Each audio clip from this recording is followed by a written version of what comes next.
اسلام آباد high court کے 6 ججز کی طرف سے سپریم جوڈیشل کونسل کو لکھے گئے خط کی اوپن کورٹ تحقیقات کے لیے سپریم کورٹ میں درخواست دائر کر دی گئی۔ ایڈوکیٹ میاں داؤد کی جانب سے سپریم کورٹ میں آئینی درخواست دائر کی گئی۔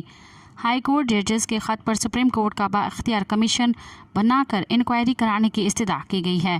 درخواست میں موقف اپنایا گیا کہ اسلام آباد ہائی کورٹ کے ججز کا خط ایک طے شدہ منصوبہ لگتا ہے۔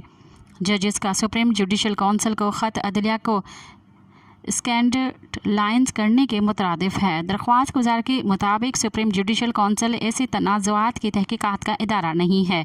ججز نے اپنے خط میں بانی P T I Imran Khan کے صرف ایک مقدمے کی مثال پیش کی ہے، اس کے علاوہ کسی بھی مقدمے کا واضح حوالہ موجود نہیں۔ مزید خبرن